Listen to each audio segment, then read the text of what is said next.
Indiana in the midst of a housing inventory drought. And if so, could it be accelerating? From inventory issues to bidding wars to inflated new construction costs. Realtor Greg Cooper is here with the inside track on what's driving a hot housing market. Plus, it protects 5 universities, hundreds of these in the Midwest. Yelp has released its top places to eat in the Midwest. 10 Hoosier spots on the list. Brittany Smith is here with the inside scoop. Details on those stories and much more ahead on this edition of Inside Indiana Business. Stand by for top of show with music full.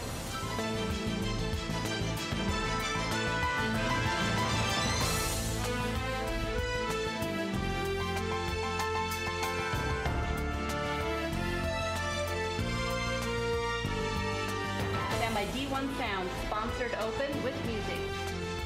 Stand by camera 3 with Gary. We're out in 5, 4, 3, 2, dissolve, Gary. Hello and welcome to Inside Indiana Business. I'm Gary Dick. The residential housing market in Indiana could be on the verge of a drought.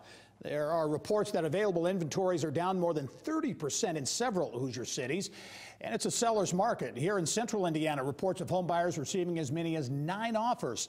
And then there's the sticker shock for new home buyers. For more on this hot Indiana housing market as we head into the spring buying season, I'm pleased to be joined by Berkshire Hathaway Home Services Indiana Realty Manager and broker Greg Cooper. As always, Greg, welcome. Great to be here.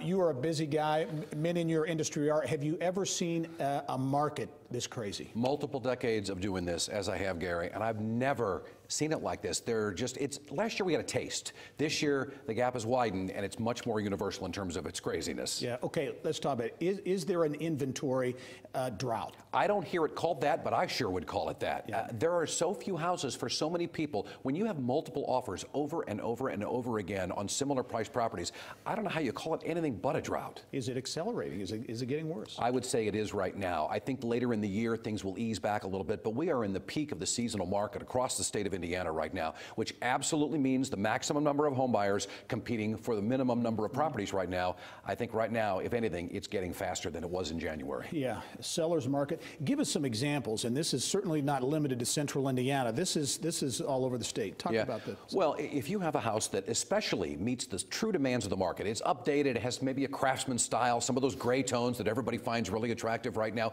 We've had houses in different places in Indiana that are getting 5 and 6 and 7, 8, 9 offers. And on one particular property I'm familiar with individually, we had 6 of the 9 offers had escalation clauses, which means buyers were agreeing to just throw extra money into their offer under no uncertain terms up to a limit, which just becomes crazy. Yeah, let's talk about prices, because the housing prices here, it sounds more like California than the Midwest. Yeah, you never see in Indiana where median housing prices go up 12% in a quarter year over year. That just doesn't ever happen.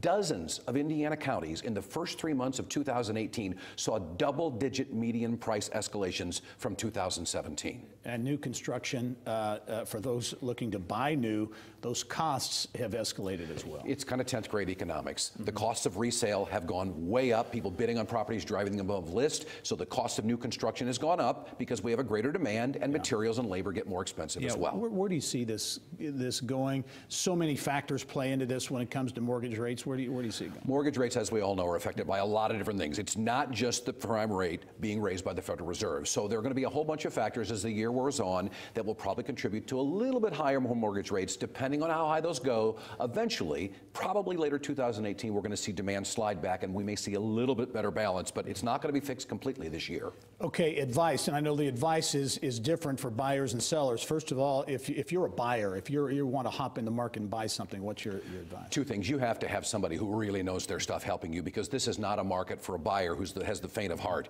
You need to have someone who knows what they're doing, and you have to be prepared. If you're looking at a highly positive price point, 150,000, whatever, 200,000, whatever you may be in your geography, or you're looking for a very popular price point, you need to have the patience to understand you may have to bid on 2 or 3 or 4 houses before you get one bought. Know that going in, and just maintain your cool, and don't get terribly upset if the first one isn't perfect for you. How about on the seller side? Well, many sellers just think all I got to do is put a sign up, but it's not quite that simple, because you need to price in a way that the appraisal on the home has to come in as well, because appraisals right now are slow to catch up with sale prices. If an appraisal appraisal comes in way below sales price, what do? That's been a real problem for a lot of people, though, so far in the first quarter. Greg Cooper, Berkshire Hathaway Home Services.